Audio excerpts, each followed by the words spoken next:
Oh, can you hear? Is it coming out of the speakers? Okay, good. So is this a good distance from the microphone? Is it still, you can still hear it okay? All right, good. All right. Thank you guys for coming today. We're really excited about having our second spatial biology workshop here at Stanford. And so to get started, I actually wanted to sort of briefly talk about last year's workshop and some of the topics that we covered and how we've sort of factored in what we did last year together with the sort of evolving sort of progress and needs as we see in terms of the spatial biology field to what we wanted to do this year. So last year our workshop was really kind of focused on putting together antibody-based imaging assays from the standpoint of, how do you even pick out antibodies and validate them? How do you put those antibodies together in a multiplex panel that will work and will, pass QC? What goes into designing a tissue cohort, as well as like a lot of the low-level image processing and, from pixel up to cell-based analyses. And so, a lot of those things we found when we were putting together sort of the agenda for this year, there's been some changes in, the way that we do these things and we see some of, people in the community do, but not like a whole lot. And so, we, as you'll see in a second, this year, we've kind of evolved the topics that we're going to be looking at, but we wanted to point out that for the good news is that over the last 12 months, sort of the way you go about, validating an antibody hasn't changed that much. So that's good. Some things don't change. And, and there's, and I think that goes for a lot of the stuff that we went over last year. And so we just wanted to, so this year we're going to be looking at a few different things, but we wanted to sort of point out that as this year will be the same way, but last year everything was recorded. It's on YouTube. If you want to go and look at any of these topics, you can go to the website and see any of this.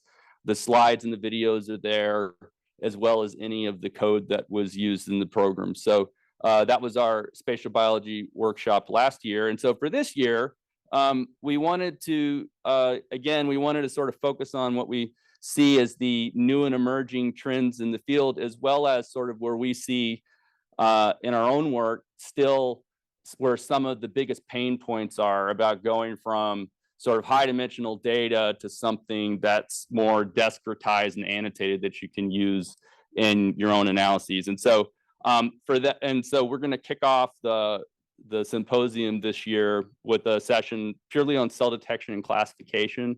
And I'll go in a little bit more about that in a second. Again, and then after that today, we're going to have a session from one of the pathologists here at Stanford that we work with a lot, that's going to kind of go through sort of why you might want to be thinking about if you don't have a lot of prior experience with working with human tissue and different studies, why having a pathologist in those studies can be really beneficial. And then we're going to have two sessions, I think one tomorrow and then one on Wednesday, about applications of spatial biology, which is going to be a little bit more of a grab bag of different ways that people in the field of sort of tissue spatial biology are applying these techniques in different fields. And one that I'm really excited about, we really wanted to have this year, because I think it's something that we've started using over the last couple of years, but is a lot of these technologies aren't sort of at the front facing sort of sessions and some of the spatial biology symposiums, but it's looking at some of the really exciting things that are being done with de novo mass spectrometry to look at things like post-translational modifications like glycans and stuff like that. You really can't, it's difficult to get at any other way. And then lastly, I'm really excited about this one. So, which is, spatial analysis in the context of, diagnostics and pathology and all that stuff. It's a little new for us, but as it turns out, other scientific fields have been doing spatial analysis sometimes for many decades. And so one of the things we wanted to have a session on this year is to bring in experts from different fields outside of spatial biology to talk about how they're using different image analysis tools and techniques in their work, with the hope that instead of us having to sort of create and reinvent the wheel from scratch on all of this, we can actually build upon some of the great stuff that people have done in other areas. So our first section on cell detection and classification, we're going to first hear from Noah, who's going to talk about how to, some of the tools that are now available for segmenting multiplexed imaging data. After that, Candace Liu is going to talk about some of the tools that she's developed and published on recently for being able to do pixel level classification of high dimensional imaging data. And so these two things, I think, kind of are complementary to one another, sort of looking at things at sort of a cell level versus a level that's more agnostic to whole cells or nucleated features and just looking at things at a pixel level. Then after that, we'll hear from Lorenz Rumberger, who has been working on a problem that, so once we have segmented cell data, if you've had to deal with imaging data before, and you look at sort of the integrated cell counts from these imaging experiments, you'll probably notice pretty quick that it's not near as clean as something that you get from like single cell RNA-seq data or flow cytometry or CyTOF. But when someone goes and looks at this data, though, there's clear morphologic features about the way that signal is distributed that allows sort of a human to look at this and interpret that staining intensity in a way that to be able to get a much better idea what's true positive and true negative. And Lorenz has done some really cool work developing a deep learning technique to actually score cells based not only on what their total protein expression is, but how that signal is distributed around the cell. After that, we're very lucky to have all the way from Israel, Yuval Busi, who is a graduate student in Liat Karen's lab. And he's going to talk to us about a brand new classification technique they've come up with for classifying cells in multiplexed images. And then lastly, David Van Valen from Caltech is going to be talking to us. We're going to find out. So I think he's made the title of his talk very intriguing. So we're going to see. But David has done tons of amazing stuff with whole cell segmentation, tracking, being able to actually track cells and live imaging data across time. And so I'm sure it's going to be a really good talk. So for our role of pathologists in tissue studies, Albert Tsai is going to essentially be talking to us about, what goes into, if you want to study, say, a specific cancer like breast cancer, what should you be thinking about in putting together a study like that? And he's going to be talking, I think, a lot from the standpoint of, one of the fallacies I think that we get into when we do these types of studies is thinking that there's something that is such thing as a comprehensive, tumor study, when in reality, there's all these different things that go into, even at the stage of when these lesions are resected and they're triaged in the path lab, that kind of selectively bias what types of tissue that we're looking at. And so that's just kind of one example, I think, of like how, getting plugged in with a pathologist can really help you to understand some of the nuances of how specific cancers are diagnosed, triaged, and moved through the clinic. And then this afternoon, we're going to try something out and see how it goes, which is Albert's going to have sort of a smaller didactic session where he's going to go over, if you've never looked at an H&E stain of tissue before, he's going to kind of give like a very rudimentary crash course on some of the things to look for. And, to be able to even, is this tissue necrotic or not, and stuff like that. So it hopefully will give you a little bit of a working tool set for looking at these kinds of samples in your own work. And then on Tuesday, we're going to have our first section, Spatial Biology. And it's going to be kicked off by Denise Kirshner, who is a computational scientist. And I think she's probably going to maybe be talking about some of their agent-based modeling that they've done in granulomas, which should be very cool. Then we're going to hear from Niels, who is going to talk about VITESSE, which is this really great program, if you haven't already seen it, for looking sort of visual exploration of single cell spatial data. Niels has been developing that stuff, at least in part through HubMap. And then Russ Butler, Russ, he could have gone in this session or also in the cross-disciplinary session. So Russ is a scientist that is a geospatial imaging. That's right. That's what and then the S is for geographic information system. There you go. I always get it wrong. So essentially satellite imaging data, right?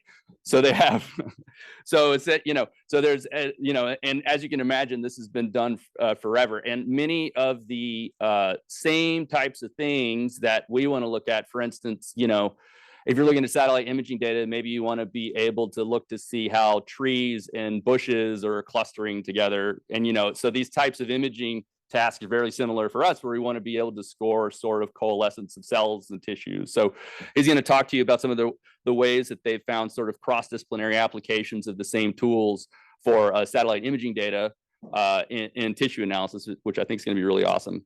And then Sejun Zhang is going to talk to you about how they've been using sort of multi-omics to look at host disease interactions in HIV infection.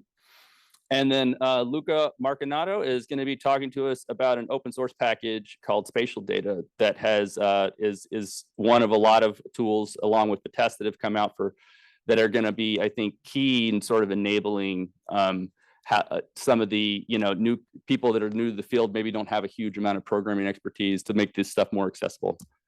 So then the next session is going to be kind of what I was talking about with new imaging techniques that use de novo mass spectrometry for imaging. And so if you're not familiar, de novo mass spectrometry imaging or MALDI, these are all kind of, jargony terms that essentially mean that, you're doing mass spec on native biomolecules in the tissue. And the cool thing about that is that you can get, you can image things that are really difficult to get at with a targeted assay. We're using like an oligonucleotide or an antibody or something like that. And so to kick it off, Jess Braggins from Vanderbilt is going to talk about some of the really amazing stuff they've done, putting together sort of multimodal molecular data on kidney. And Jeff's lab, I know, does a lot of stuff with sort of multilipidomics, and we might hear about some of that Tuesday.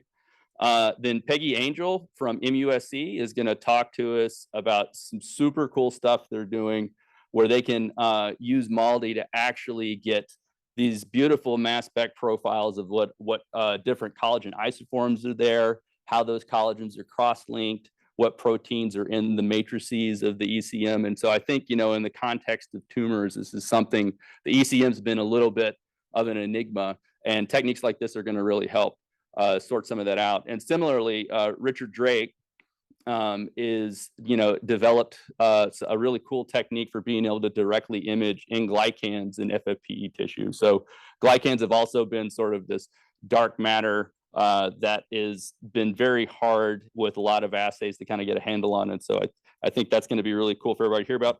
And then for my lab, Kay is going to give a presentation to kind of hopefully give you an example of how these things can be integrated together with some of the more conventional targeted assays.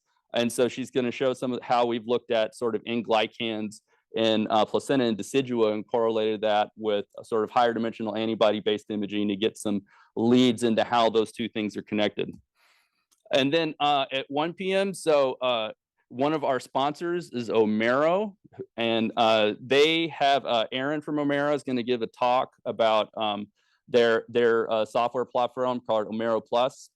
And so I think this will be a really good session to look into, especially if you are a lab that's going to be doing a lot of high dimensional, high parameter, high content imaging data. So I know that over the last year or two, we've gone through multiple iterations of figuring out how we're just going to handle the just large amounts of data that are being generated from this stuff. So, we ended up buying our own NASA's, and I think we started off with 50 terabytes, and then within 6 months, people are telling me it's like, the NASA's are getting full. I'm like, oh my God, we filled up 50 terabytes of data. So data management is like a whole thing.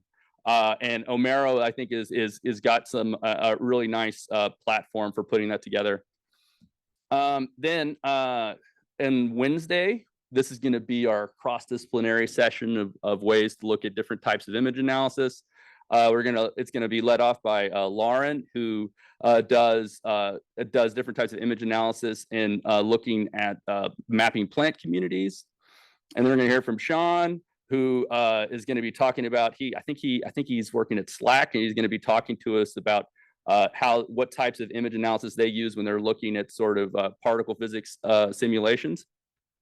And then lastly, we're going to hear from Akshay, who does this type of image analysis in radiology. And radiology, I think, has been at this for a while, so there's probably a lot we can learn from them. And then our final session will be the second spatial biology workshop. We'll be hearing from Barbara Engelhardt, who is a computational scientist who is appointed both at Gladstone here at Stanford. She's going to talk to us about some of the cool work they've been doing recently. They had a great paper that came out, I think, in Nature Methods a month or two ago about being able to co-register, different types of spatial data that are different scales.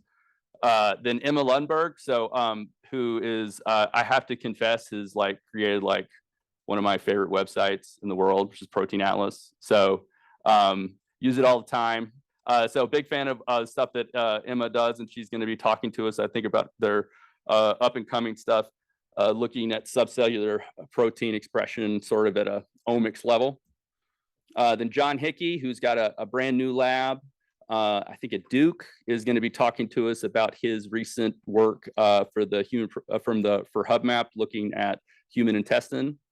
And then Håkon Luckenberg, who has flown all the way over from Europe to be with us, we're very grateful for that, is going to be talking to us about some of the great work that his lab does, developing new techniques for spatial multi-omics imaging.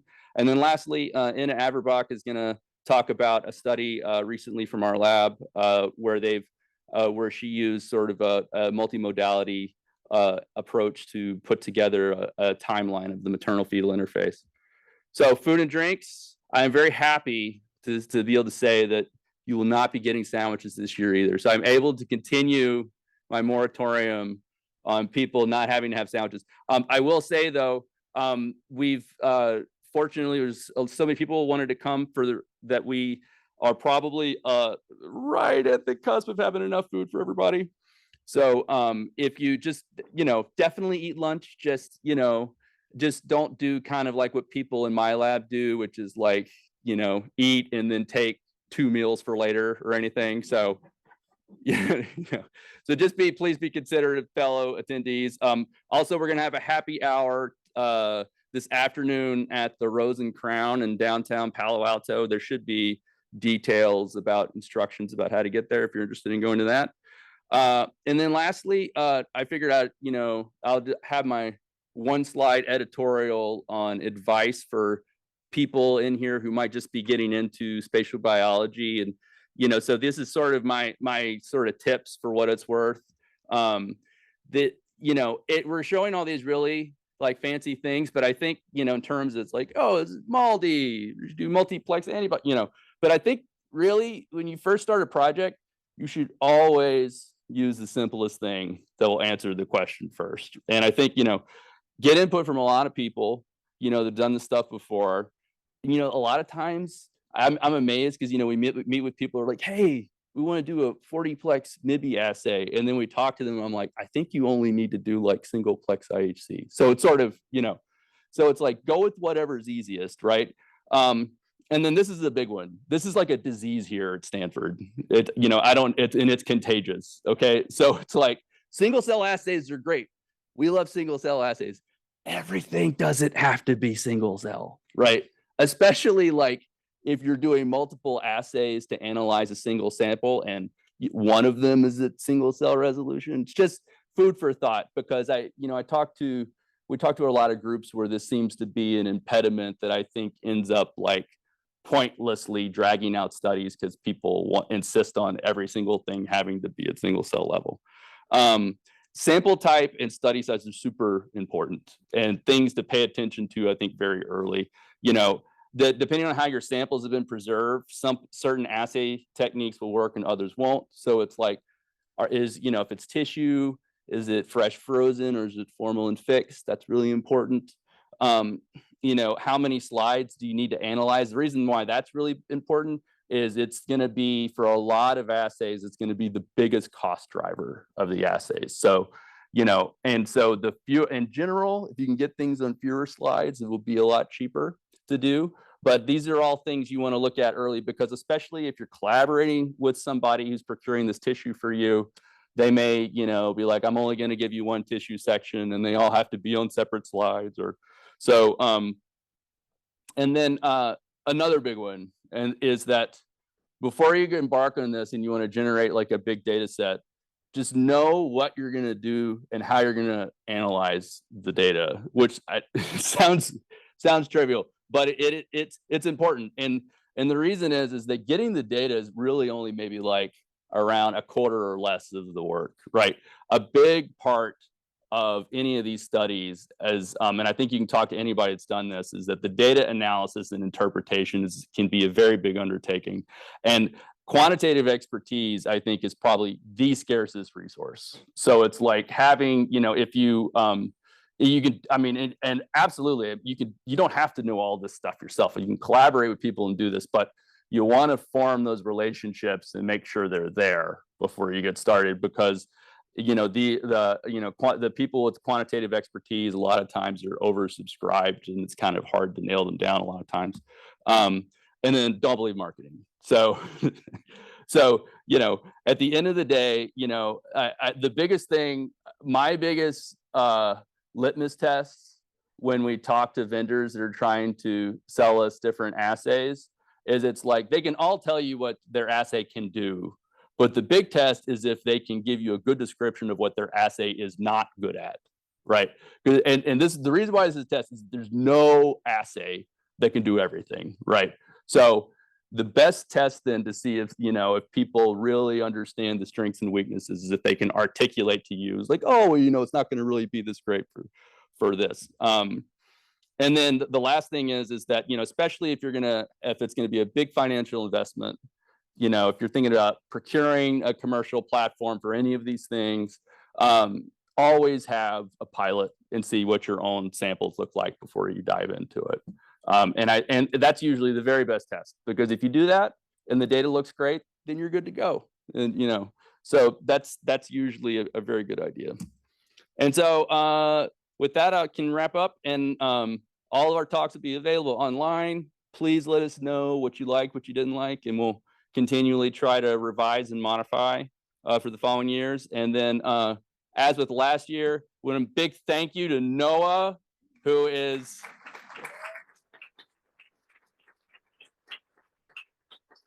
right. Stop pulsing, Noah. Stop it. So, so he has put in a ton of work in organizing this, and he'll also be moderating most of the sessions. So thank you, Noah, for all your hard work on this stuff. And also a big thank you to HubMap and Omero, who gave us the money to be able to procure the facility, and also to feed you guys and allow for free registration, which we're really trying to maintain as much as we can. So big thank you to those guys.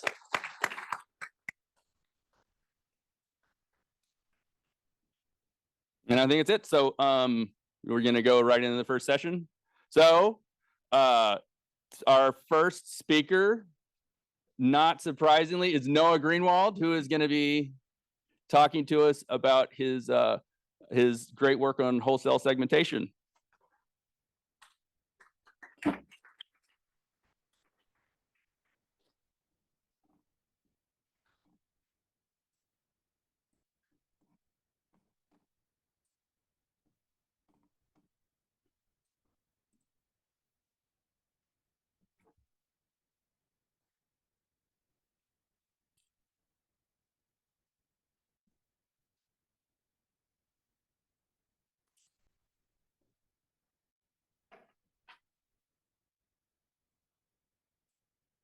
Hello.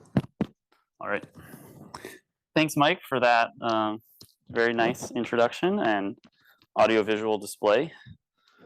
I am excited to be here talking to you guys about segmentation and sharing sort of what I've worked on and maybe some directions of where we're going next. So I'll start with some background. Just what is segmentation? Why do we get involved with this in the first place? I'll tell you about the solution we developed for this called Mesmer, and then conclude with sort of, where are we now and what do we see moving forward as the issues and challenges remaining for segmentation.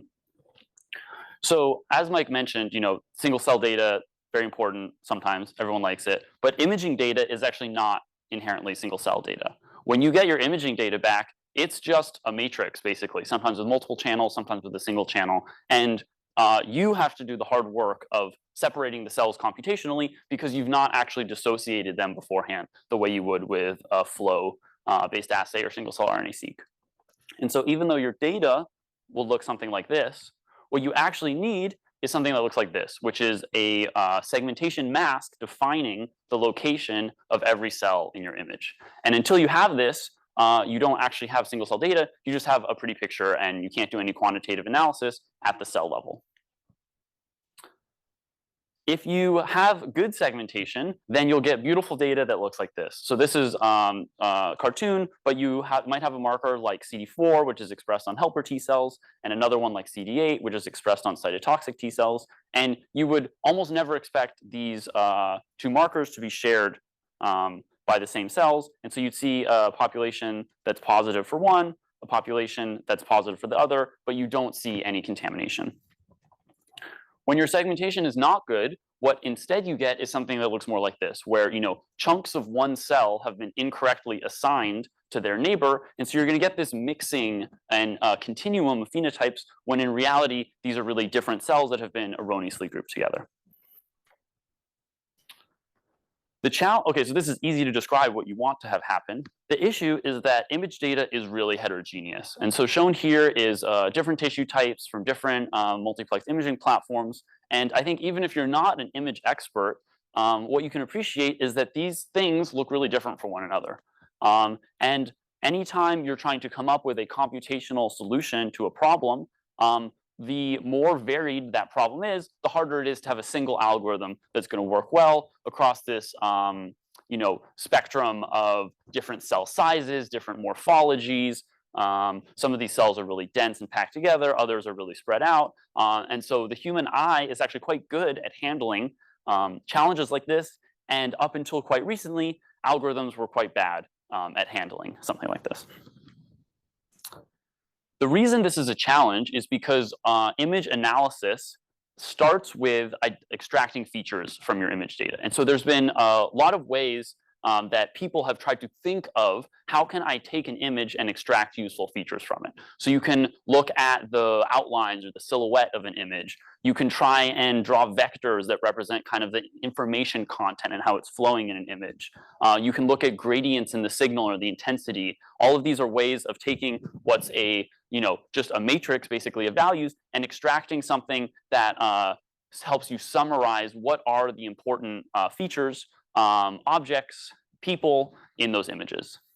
And it turns out this is actually quite hard to do. And even when you can do it successfully, it can be very brittle. And when you have image data that suddenly now is at a different resolution or from a different platform, these handcrafted features you spend a lot of time creating don't work very well. So this is where deep learning comes in. Deep learning, neural networks, AI, these approaches are so popular because they don't require you to do this step of defining the features. You just give them a crap ton of data and they learn the features themselves. And so shown here are some examples of the really nice performance you can get. Here that's doing segmentation and also drawing a bounding box and labeling around the different objects in these images. And this has been a huge focus in the computer science community because identifying objects and images is really fundamental to a lot of things like image search, self-driving cars. And so there's been a huge amount of attention developing new algorithms, developing new techniques that will solve this problem in a way that is much more scalable than had been done before and doesn't require this sort of manual fine-tuning. So this is great, but as I mentioned, the reason neural networks are able to work so well is because they need a lot of data. And historically, we did not have a lot of data in microscopy, especially the type of manually annotated data that you need to train these models. And so this is what we embarked on to do, was to generate a training data set for cell segmentation that would allow us to take advantage of these new methods. So we broke our analysis up into 3 parts. The first looked a lot like it had looked before, and was one of the reasons why people hadn't really been able to scale it. And so the idea is that you take some images that are unlabeled, you have an expert, a grad student, label those images to find all the cells, and then you can train a model based on those manual annotations. And this is a laborious process. If you think back to that slide with the different image data, what you are really doing is, with a mouse, drawing a circle around every cell in every one of those images. And this is sort of all of the previous approaches to generate segmentation algorithms for tissue samples had stopped here. They basically did this for as long as they could until the grad student quit. And they're like, this is how much training data we have. Hopefully it's enough.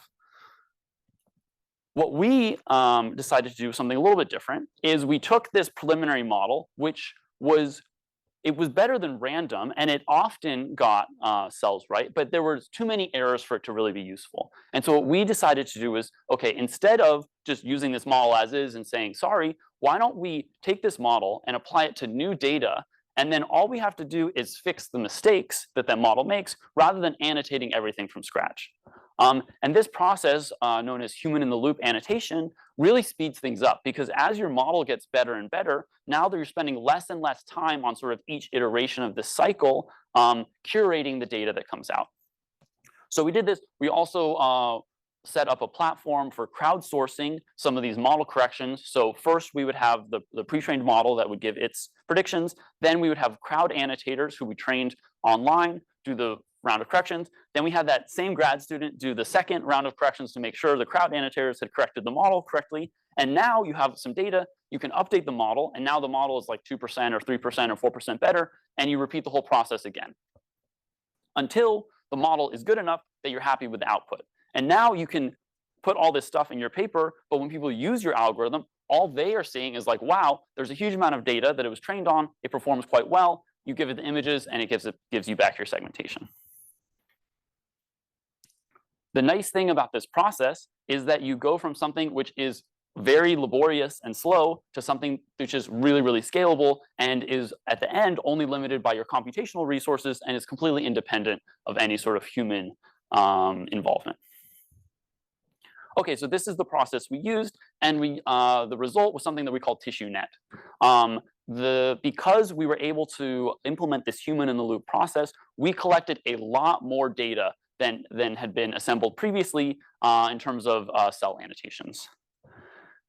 The important thing is that this wasn't just like the MIBI segmentation algorithm. So we spent a fair amount of time getting data sets from a lot of different multiplexed imaging platforms, and also different tissue types, so that this training data set, TissueNet, would be really diverse and representative. And this is crucial because the benefit of a deep learning model is that it learns features and you don't have to teach it, this is what a cell is. But if there aren't examples of a certain type of cell in your training data, you're not going to be able to put that in after the fact and just tell it. So you need examples of all of the use cases that you want your model to excel at. And so this is why it's so important that the diversity of the training data is as broad as possible, so that the final trained model performs really well.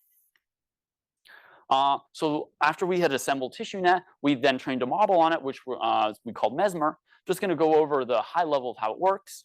You have your tissue sample, and you need 2 channels of imaging data. The first is a nuclear channel. So this is going to basically helps to identify where the cell is, specifically where the nucleus is.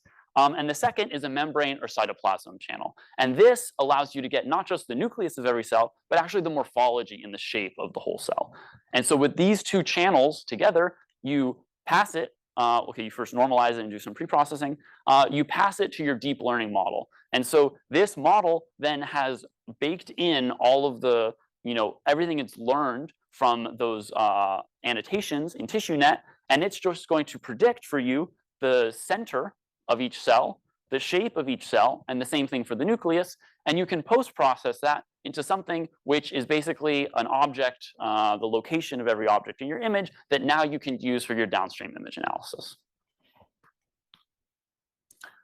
So we then wanted to benchmark, well, how well is Mesmer doing? And the answer is a lot better than the previous approaches. So the F1 score is basically the agreement between two sets of predictions. So 0 would be no agreement and 1 would be perfect agreement. So we see that there's really quite good agreement between Mesmer and the underlying test set, which was not used for training this model. And then this F1 score sort of is the summary metric we think is most informative, but you can also break it down and see sort of a similar trend. So what does it look like? Shown here are a bunch of segmentation predictions from data that was not in the training set.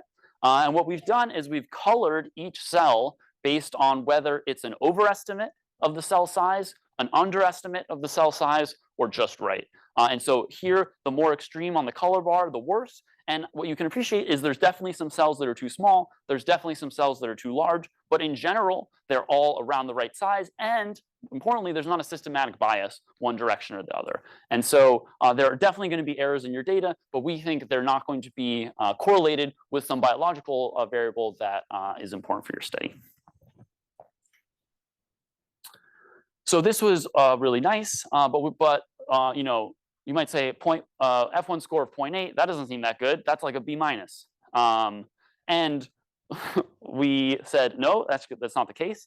And so what we did was we had a couple of expert humans in the lab evaluate the same image. We had multiple people evaluate the same image. And then we said, okay, well, how often do two people agree with each other? And we can do the same thing that previously we're evaluating on the model. Now we're going to evaluate those people head to head. And we see that the degree of disagreement between humans is quite similar and is statistically not significantly different from the degree of disagreement between the model and the training data.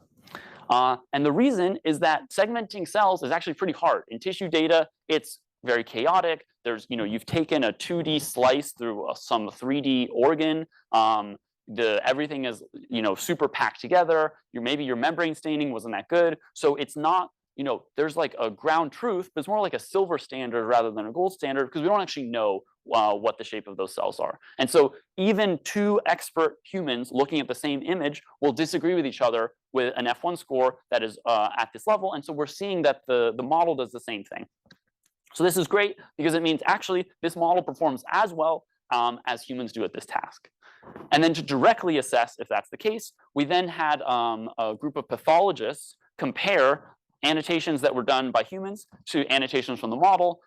Positive is they thought the model did better, negative is they thought the human did better, and it's centered right around 0. So there was some images where the model did better, some images where the human did better, but in general, we're performing as well as well-trained humans at this task, which I think is a really great accomplishment and has given us confidence to use this model in all of our work. Okay, so how can you use Mesmer?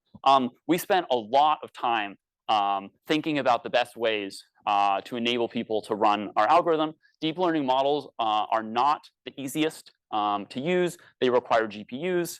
Often the dependencies can be quite annoying to set up. And so we wanted to have a number of different ways where you could use it. The easiest is you just go to deepcell.org/predict. You can upload an image and it'll give you a prediction. If you want to access the underlying weights of the model and maybe do some fine tuning, you can go to the Van Valen Lab website, DeepCell, and the pre-trained model is there. You can run it in a Jupyter notebook. If you want to incorporate Mesmer as part of a broader image analysis pipeline, then our ARC analysis repo is where we have incorporated it, where segmentation is kind of the first step. And then all the downstream stuff that you're going to hear about from different speakers for the rest of the workshop, we've have our sort of running analysis that occurs there. Okay, so we published that now 2 years ago. What have we been doing since with Mesmer? Well, one of the things is we have dramatically scaled up the size of the cohorts that we are acquiring in our lab. And so we now have multiple studies where each is significantly larger than the whole tissue net, which was an aggregation of previous work. And we've segmented it really without issues using Mesmer, which is great because this used to be a massive pain point in the analysis pipeline. The other thing to mention is that I showed this plot, which shows that Mesmer is performing better than these previous models. The reason Mesmer is performing better is because it had access to TissueNet. And so we actually showed that if you take these other architectures and then you retrain them on the same data, they are all performing basically just as well. And so assuming not all of them, but the ones that were as capable as Mesmer as learning from the data, those were able to take advantage of TissueNet. And so I think this is an important point because it shows that once you reach a certain level of model sophistication, what really matters is the data you have access to, not so much the computational trickery that you're able to do. And it's the effort that goes into putting the training data together is really what's important. So with that in mind, there was a recent model that came out that Facebook quite humbly called the segment anything model. And the reason they called it that is because they scraped the internet and put together a training data set that has 1 billion annotations across, I think it's pretty much everything. There's like people, cars, animals, cells, jelly beans, rocks, a grocery store. Like they just threw everything into this single model. And they were trying to do something similar to what's been done with language models. We have a foundation model that is incredibly expensive and laborious to train, but then you can fine tune on your own task, which means maybe then you only have to, you can even now it's possible on a single GPU, modify it slightly so that it is optimized for your task. And there's been a lot of cool stuff going on with people taking this SAM model and tweaking it so that it performs even better on microscopy data. So I think there are a lot of possibilities. We've already started using this in the lab, especially for things where Mesmer doesn't perform as well, like maybe tissue regions rather than cells. Okay, so what are the key considerations for cell segmentation? I think the first thing is thinking honestly to yourself, how accurate does your segmentation really need to be? And I would say the answer is not as accurate as you think. Looking at the images by eye and judging whether it's good enough is the quickest way to go down a rabbit hole and waste a lot of your time. The human eye is really good at picking up the small number of errors in an image. And so what you actually need is a quantitative downstream readout of, is this going to allow me to analyze my data or not? Given the work that goes into making a new segmentation algorithm, I would suggest doing everything you possibly can to have the answer to this question be, yep, whatever I'm using is good enough so that you don't have to embark on a big analysis challenge. Related to this, anytime if you do discover that there's something that needs to be tweaked, you can build off of something that someone else has already done. It's going to save you a lot of time. It's going to save you maybe some probing questions from reviewers about, how does this new thing that you've designed work? And in general, it will just get you to the part of your project that you're most interested in, which is analyzing your data rather than this extracting your data in the first place. Finally, the question is, how large is your data set? The reason being the scalability of different approaches is dramatically different. And so if you're looking at something that's tens of thousands of images, you have many fewer options than a smaller data set, and you're going to have to prioritize actually getting everything processed. Mike has a favorite response when someone says, I want to do this new thing on my special data set because none of the other tools are going to work. He says, have you tried doing it by hand? And really, for some of these tasks, if you just by hand go in and fix the small number of examples that are different, it could not be the most glamorous, but that might be 2 afternoons versus what's certainly going to be months putting together a new algorithm. So it's always important to think about the balance of, does this need to be a major focus of my work, or is it okay to take something and move on to the next step? Obviously, it's not always, the answer isn't always yes, but if it's not, you have to know what you're signing yourself up for. Okay, so this project was an awesome collaboration with Dave's lab. Want to specifically thank Geneva, who is my co-author on this, as well as the Angelo Lab, Curtis Lab, and Liat. The funding, and happy to take any questions. Thanks.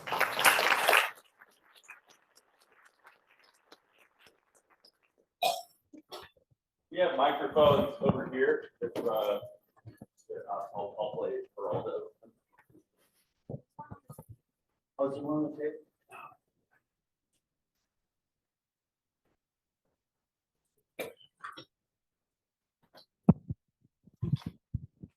Thanks very much. No, that was fantastic. I just want to ask you, you said you looked at different tissue types.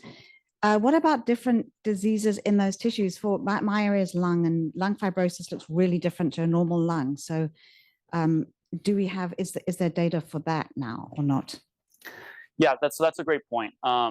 It's not just the tissue, it's what the cells in that tissue look like, and for different diseases that can change. We so we don't have an example of every disease in every tissue in the training data set. What we tried to collect was as wide a range of cell shapes as we could, so that when you have some new tissue type, and even if that exact cell hasn't been seen before, something close enough has been seen so that you'll get reasonable output. That's an area where, so like the brain, for example, we didn't have any examples of brain tissue in the training data set because it's hard to even know what the cell shape is. If you really, a lot of times you need 3D. So we basically said, that's like, this is an area where it doesn't work. Like, sorry, we have a large group of people in our lab who work on the brain, and I always tell them, sorry, you're gonna have to do something else. So it's really, we tried to do as best we could in this circumscribed area and get, we're not gonna have every tissue type, but get something that's close enough.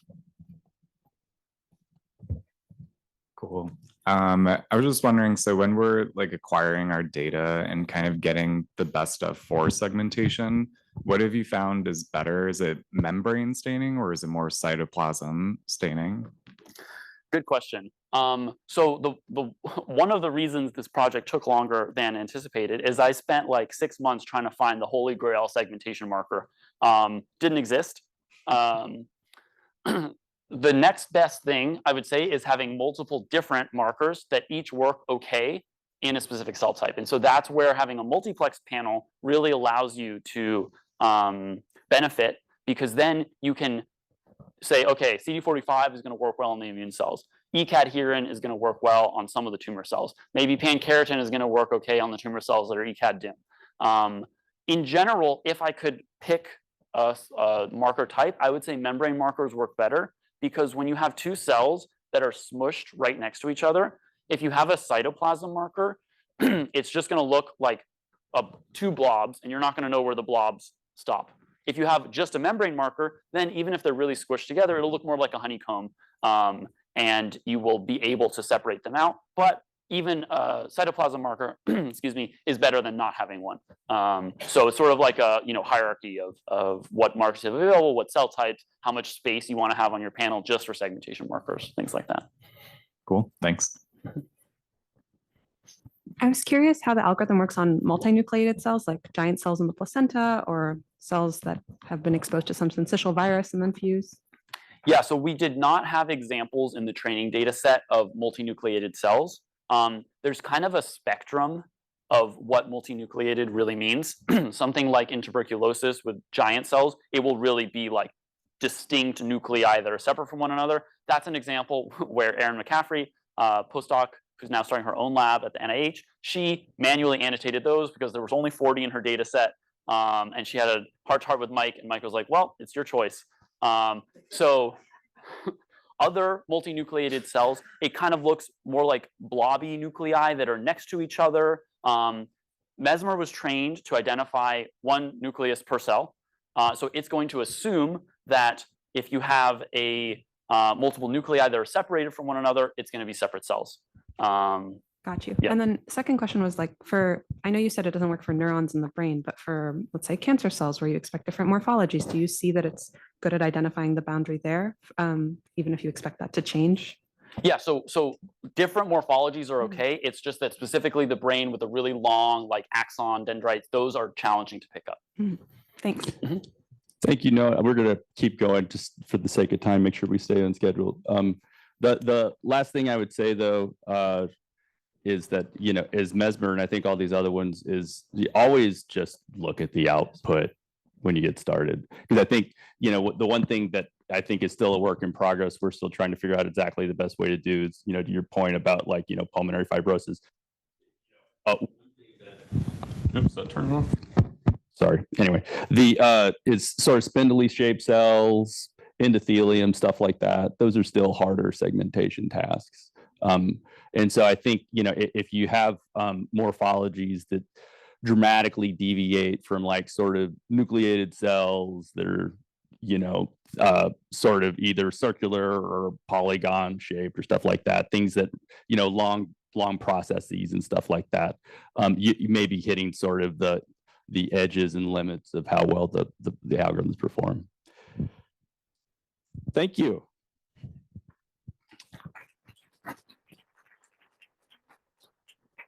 And now we will hear from Candace Liu, who's going to talk to us about looking at images from at a pixel level through pixel classification. Okay, cool. This is working. I like really can't tell. Okay. All right. Hi, everyone. My name is Candace, and I'm also a graduate student in Mike's lab. And today I will be talking about a method that we recently published where we phenotype tissue imaging data using pixel level clustering.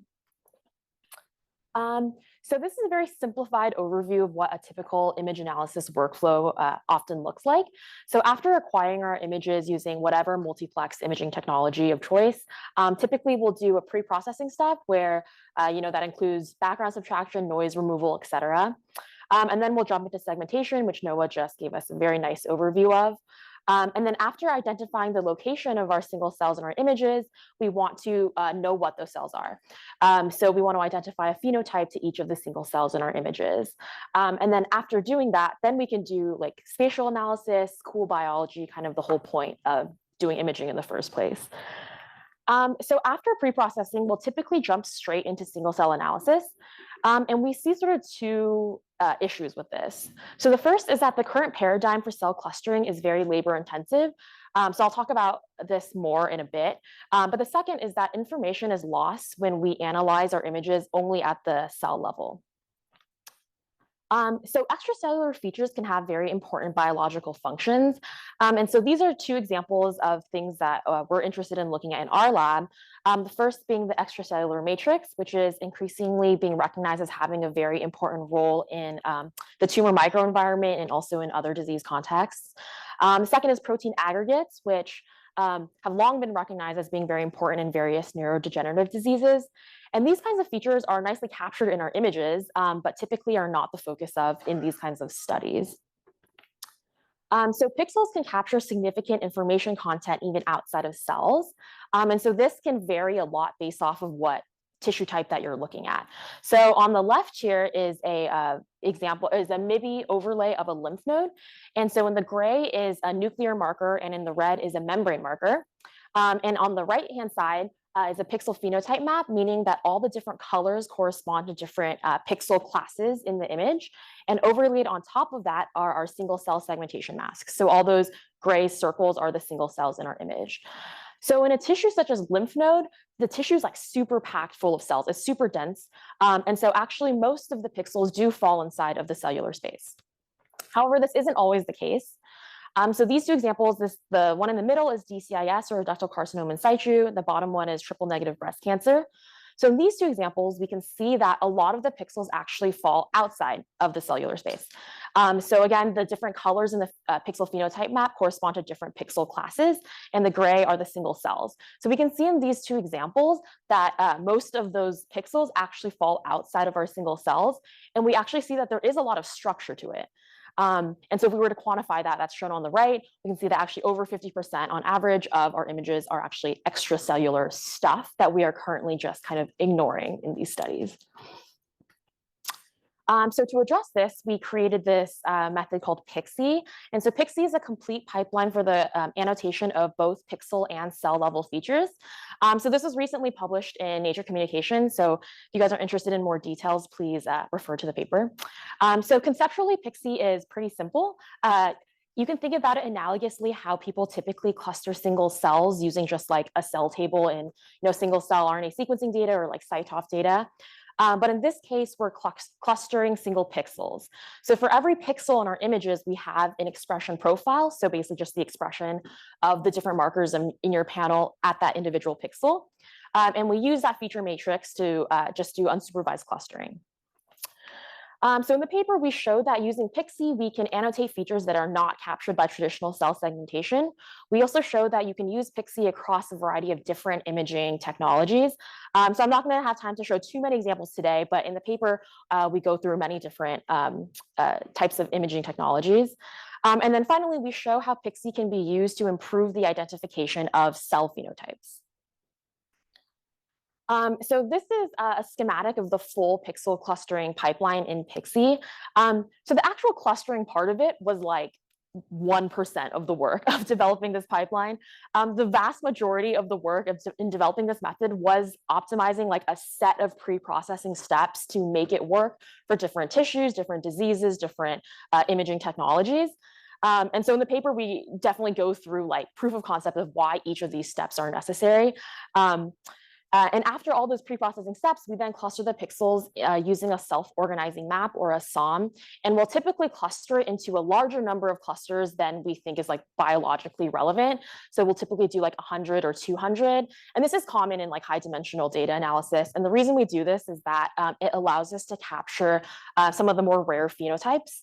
And then after doing this, then we'll hierarchical cluster these clusters into a smaller number of biologically relevant phenotypes. And then in the pipeline, we also have this very cool tool that allows us to interact with this clustering output and make any manual adjustments and finally give each of the clusters a biological annotation. So actually, when we were developing this, I spent a lot of time in this last step here trying to figure out like an algorithmic way of doing this hierarchical clustering step, just basically completely taking the human out of it.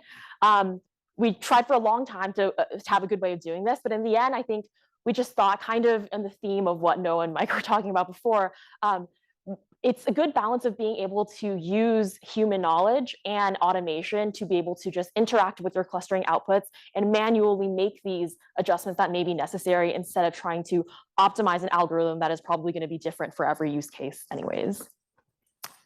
Yeah, and I'll talk a little bit more about that manual step at the end. Okay, so this is just an example of what the output of Pixie looks like. So this is an example of a lymph node tissue. So for those of you who are familiar with lymph node structure, hopefully this is very clear what this is. So on the red is CD4 is a T cell marker, so that's a T cell zone. In the blue, CD20 is a B cell marker, so B cell follicle. Green is CD21, which is highly expressed on follicular dendritic cells, so it's like a germinal center. And this is a heat map showing all the different pixel classes that we were able to identify in our images. So each row here is a different pixel class, and each column is one of the markers in our panel. So hopefully you can appreciate that the heat map looks pretty discrete. It's pretty easy to interpret, and it does capture sort of the major immune phenotypes we would expect to see in lymph node tissue.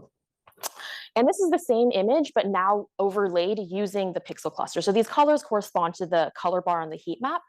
So hopefully you can appreciate that the sort of major lymph node structure that I just mentioned, T cell zone, follicle, germinal center are still nicely captured.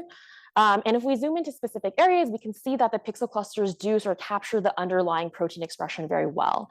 So this is CD209, it's a dendritic cell marker, and we can see that even though it's like weirdly shaped, the pixel cluster does capture that shape very well. Here's another example of CD8.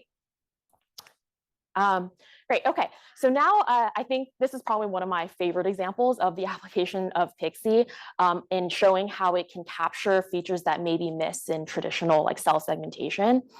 So we applied Pixie to maybe images of the human brain. So this data was acquired by Dunya, who was a former postdoc in the lab. So this is the human cerebellum. And I just think it's so pretty. You're able to see like the brain structure very nicely. And these are the different phenotypes that we were able to capture. So if we zoom into a specific region of the image, we can see that we're able to capture features that are like weirdly brain shaped. As Noah mentioned before, things in the brain are very often like not traditionally what we think like cell shapes are like. And so using Pixie, we're able to capture these kinds of features. So just focusing in on one example. So this red pixel cluster here is the NEFH gray matter axons.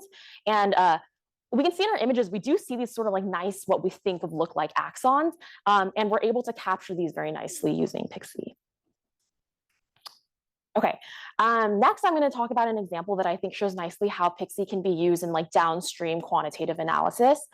So in this study, which was led by a former postdoc in the lab, Tyler, we were investigating the transition from ductal carcinoma in situ, or DCIS, to invasive breast cancer.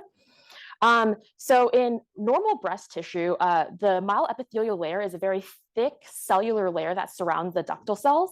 And in DCIS, that layer becomes very thin, very wispy. And in invasive breast cancer, that layer like completely breaks apart, which allows the tumor cells to invade. And so DCIS is a non-obligate precursor to invasive breast cancer, meaning not all women that have DCIS will progress. But because some women do, the current standard of care is to just treat everyone. So there's a lot of interest in understanding why some women will progress and some women don't. And this myeloepithelial layer is known to be like an important feature of DCIS. So we were interested in looking at that a little bit more closely in our images.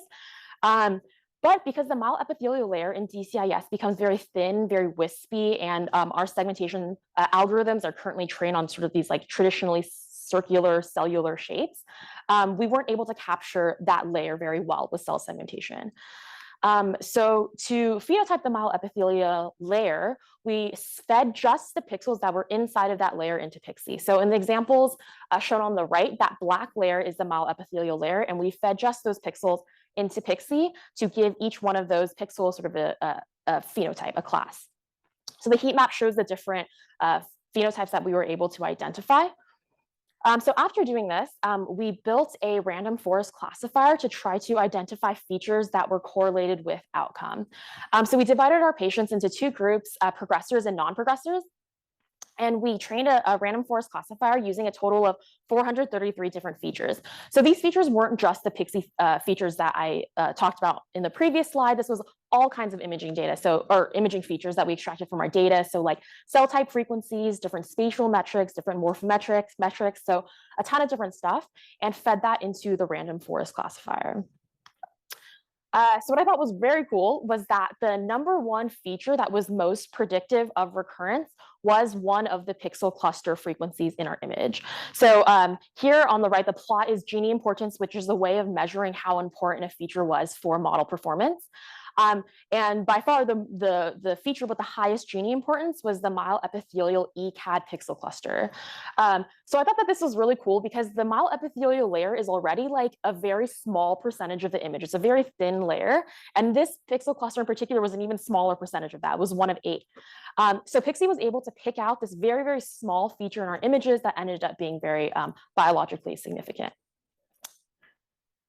Okay, and sort of a practical point now, this is a very common question that we get is how scalable is PIXI?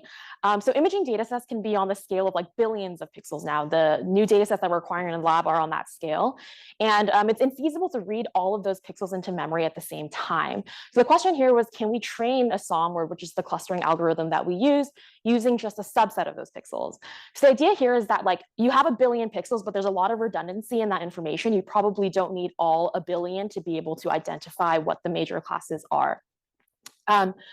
And so to test this idea, we used a data set, decidual data set from the lab that was recently published in Nature, and Ina will be talking about this in 2 days. And so I took this data, which was a total of around 800 million pixels, so not quite 1 billion, but close. I trained it the SOM using all the pixels in the data set. And again, each of these colors corresponds to a different pixel class. Then I trained it using just 10% of the pixels, and hopefully to you, it looks the same. At least it looked the same to me. It looks very similar, which gave us a lot of confidence that you could train it using a smaller subset of pixels and still get similar results. And this is just the quantification of that, showing that the correlation is very high if you train with all the pixels versus using just 10%. Okay, so finally, I'm going to talk about how we use the pixel clusters to improve the cell phenotyping. So before PIXI, what we used to do in the lab, and I think what a lot of labs still do, is to use integrated expression for cell clustering. So what this means is that you overlay your segmentation masks onto your images. You simply just sum up the expression of each marker in each cell, and that results in a cell table that looks like any other single cell assay, and then cluster those cells. And then finally, in papers, we see sort of these nice discrete heat maps showing the expression profile of each of our cell clusters. But to get here actually takes a lot of magic and would take like months and months of work. So often what we actually see out of clustering using integrated expression is something that looks like this. So in this heat map, this is, like I mentioned before, we typically cluster into like 100 different clusters. So here, each column is one of the 100 clusters, and each row is one of the markers in our panel. So hopefully if we were to stare at this a little bit longer, the takeaway would be that it's really hard to assign a phenotype to many of these columns. So for example, we just focus on like the very rightmost column. It's like expressing CD14, CD11C, like those are monocyte dendritic cell markers, CD3 T cell markers, CD20, 21 B cell markers. So it's just almost impossible to just look at this heat map and be like, this is X cell. And so what we would normally do in this case back in the days, we would then go into the images and just look at a ton of examples of cells in this cluster and just try to manually give it a phenotype. And that would take a lot of time. So why is this so difficult? Why is cell phenotyping in imaging data sets so difficult? Because it's not so bad in CyTOF or in single cell RNA sequencing. So I think an important point to remember is that like when we're doing imaging, we are taking like a 3D object and we're sectioning it in 2D. So the plane of sectioning has a really big impact on what we see in our images. So for example, if we section a dendritic cell like in a certain angle, it might look like a dendritic cell. But if we section it at another angle, it might just look like a few dots in our image. And so this is like an actual MIDI example of that. This is CD11C, a dendritic cell marker. In this case, nice, looks like a cell, clearly would be identified as a dendritic cell. In this case, it just looks like small punctate, maybe the side of a cell, maybe a dendrite, a little bit hard to tell. And this kind of signal will definitely confound your cell phenotyping because those cells do look like they're positive for this marker. Another confounding factor is that overlapping signal from neighboring cells can make the phenotyping difficult. So even if you have like the most perfect cell segmentation, which of course Mesmer is, you're still going to get some of these issues where you have, if cells are very close by next to each other, you'll get that signal sort of overlapping into the neighboring cell. So this is an example of a mast cell marker. So to us, it's probably obvious where the mast cell is, but if we can see that cell above it, it looks like that signal is just sort of like overlapping into it. And so when we're just simply summing up the expression in each cell, that cell above it will look like it's super bright for that mast cell marker. Because remember, when we're just summing up, we're just simply adding up the numbers that represent the intensity of those markers. So that those overlapping pixels would have super high numbers and that cell would look positive for the mast cell marker. So instead in Pixie, what we do is we count the number of pixel clusters each cell. So similarly to how we would do before, we would overlay the segmentation mask onto now the pixel clusters, and we count the number of pixel clusters in each cell. So we kind of are first discretizing the data by assigning a phenotype to each pixel and then using that information for cell clustering. And then the rest of it is pretty similar to the pixel clustering step. So why do we think that this helps? So if we go back to this example, so even though the cell above it does look like it has those like very bright pixels that are like overlapping into it, the number of those pixels is low. So if we had assigned each pixel beforehand to its phenotype, then the idea is that like the rest of the real signal in the cell will overpower that sort of those small number of pixels that are overlapping into it. So to show what the output looks like back to the lymph node data set, this is what I showed before of the pixel clusters. And now it's the same image, but now with the cell clusters overlaid onto it. So now in this heat map, each row is a cell phenotype and each column is a pixel cluster that were counted in our cells. So we're able to, again, capture a lot of the immune phenotypes we would expect to see in our tissue, and it looks like a pretty discrete heat map. So this is the same heat map, or this different heat map using the same data set, where we clustered it using our traditional way of doing integrated expression. So we are able to capture a lot of the phenotypes we would expect to see, but we do have this very large, like unassigned cluster. And if we were to count, there's actually a ton of cells in this unassigned cluster. So this is like the situation where we would have to go back and like go through our images and sort of manually try to assign a phenotype to a lot of these like subclusters within this cluster. Yeah, so now it's just some more visual examples of a comparison. So in this example, on the left here is the phenotype that was assigned using integrated expression. So it's assigned as a CD8 T cell, but if we look at the actual CD8 expression, we can see that the cell above it probably looks like the real CD8 T cell, and we just have that sort of overlapping CD8 signal into that bottom cell. Because it's so bright, when we're just simply summing up the expression, it's assigned as a CD8 T cell. But if we look at CD4 expression, it looks like that cell is probably a CD4 T cell, and it was assigned as such using pixel composition. In the second example, this cell here was labeled as a macrophage using integrated expression, and we can see that there is a sort of like punctate CD163 signal. So it does look like it is real bright signal, but it could be like the bleb of the macrophage, the very side of it, something like that. Whereas we look at CD3 signal, it does sort of look more like a T cell, and so it was assigned as a T cell using pixel composition. So of course we can't go through like every single cell in all of our images in this fashion to like evaluate this, because that would not be fun. And so what we wanted was like a ground truth, like a gold standard. Unfortunately, this does not really exist in the imaging world yet of like a well-accepted ground truth. So Lorenz, who is a visiting graduate student who will be speaking next, he developed this new cell classification algorithm, and as a part of that, he created this sort of manual ground truth data set.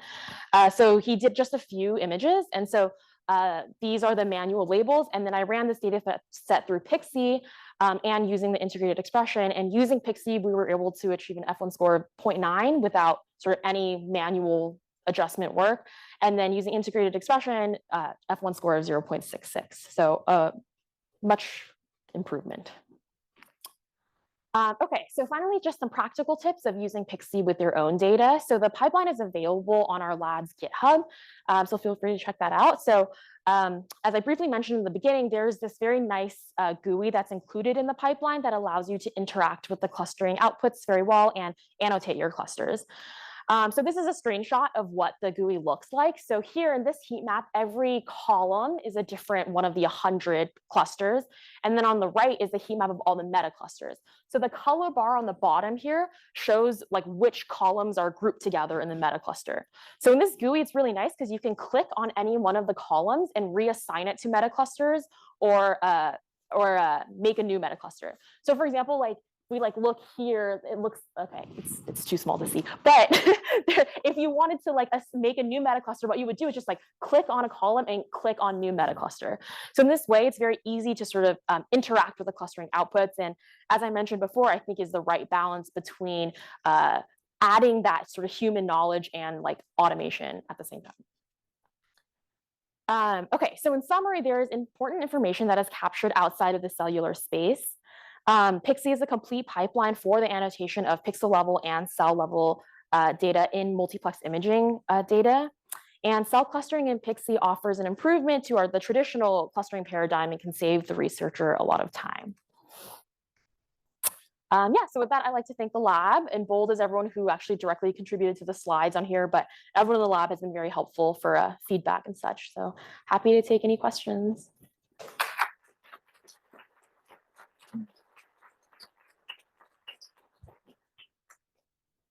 Have any questions? Okay. Mike, run faster.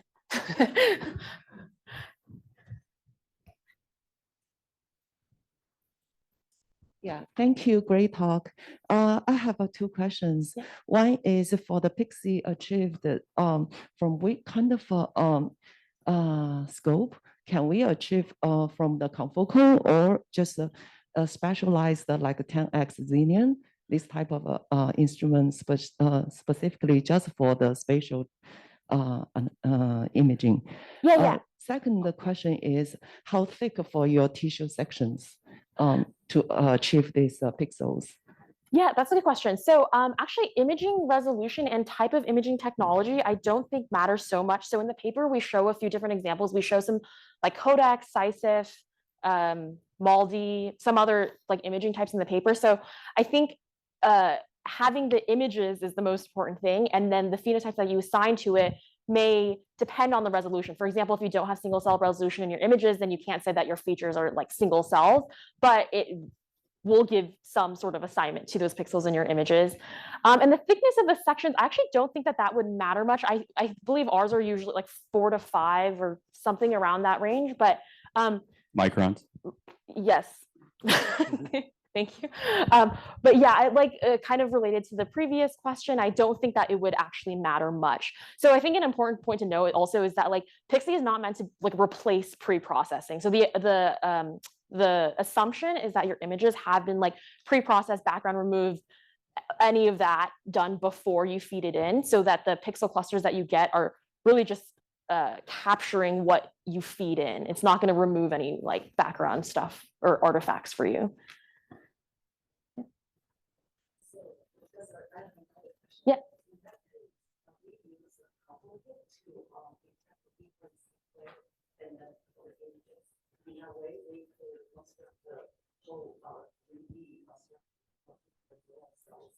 Yeah, we haven't done that yet, but that would be very cool. I think conceptually that would work. Can you just repeat the question real quick? Oh, yes, sorry. The question was, so if we use like confocal data, and if we were to use Pixie on each of the Z sections, could we construct like a 3D representation? And that would be very cool. And I think that would work. We just haven't done it. Yeah. Cool. Hi, that was a great talk. So I'm going to ask you a slightly existential question of people who do clustering is, like, so how do you think about choosing the number of clusters? I know you showed that heat map of 100. Yeah. And so I think typically, the way it's approached statistically is you try to penalize model complexity, right? So amount of information you're getting from the clusters versus the information getting versus like the number of clusters you're applying. And so it seems from your talk that you're trying to be like really conservative, right? You have the unassigned chunk and you prefer to manually assign that. I'm kind of curious if you think about having like a biological reference is like, yes, we should get this many clusters out of it, or like. Yeah, for sure. That's a great question. And I feel like clustering is a more of an art than something. And I think people have a lot of opinions about like which algorithm is best, like how do you choose a number of clusters, like all these kinds of things. So we did try to use similar methods as you talked about as like a metric to determine what the right number of clusters was. But I found that it's like hard to pick out the very rare phenotypes, like the really rare ones, even if they're not getting picked out, it looks like it's not really reflected in those kinds of metrics. So the 100 and 200 is completely, it's just, what is the word when you just like do it? Arbitrary. Oh, that's not, but yes, arbitrary kind of, or like a heuristic. That's just like what we found works well in our lab to like be able to pick out the phenotypes we want. So in our lab, it's like we usually start with 100, but there are some data sets where it's like there are some rare phenotypes that we think just like aren't getting picked up, and we just like increase it to 200 and then you see it. So I don't think I have a great answer for why we like are doing it that way. It's just that like in practice, we found that it worked the best. Okay, so then when you're deciding this, you apply these across the entire data set, and then you like review, was this sort of enough, so you can look at those rare. Yes, exactly. Okay, yeah. Cool. Yeah, thank you. Yeah. Then we have a couple online questions. Is there anyone else here who wants to know? Okay. The first is essentially asking, how granular does Pixie get when using panels with around 400 genes? Do they cluster by cell type or more by subcellular regions within cell types? Interesting. So we haven't tried it on spatial transcriptomics data. So I don't know how it would work with that kind of data. We have done it on like MALDI data where you have thousands of peaks. So in that case, we're still able to pick out sort of like regions. But again, I think it depends on the resolution of your input data. So if your spatial transcriptomics data, I think I don't actually know the resolution, if it's like truly subcellular and is getting very good resolution, I would expect that Pixie is still able to pick up those kinds of features, but we haven't tried it on gene level data. And then there's a, Sorry, I can answer that. Oh, okay. Pixel clustering for image-based spatial transcriptomics works fairly well, provided you don't have spatial jitter. Can you use the microphone? Oh, sorry.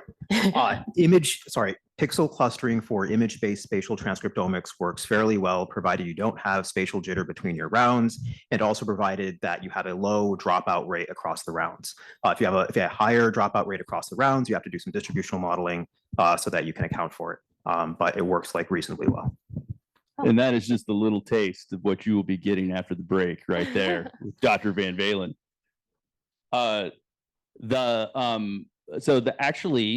There's a few questions on here that essentially are all kind of around the theme of, have you done much with sort of trying to segment directly off of Pixie in the images? Can you modify, refine, improve segmentation masks based on pixel distributions. What are your thoughts on that? Yeah, that's a question. That's definitely something that we have talked about a lot, especially in a lot of the brain data that our lab is acquiring. So we have very preliminarily tried that, and it seems to work. Like conceptually, it makes sense to do it. The thing that I've also kind of looked at is trying to like segment larger objects using the pixel mask. For example, segmenting like ECM like areas, not just ECM pixels, and doing that is fairly straightforward. You could just use any sort of like image object detection algorithm on the pixel mask, and you're able to get that kind of data. But we don't have any sort of like metrics or anything showing how segmentation can be improved using Pixie. We haven't done that comparison. All right, I think we're gonna probably move to the break. So if we can just get started back in 15 minutes at 9:45. Thank you.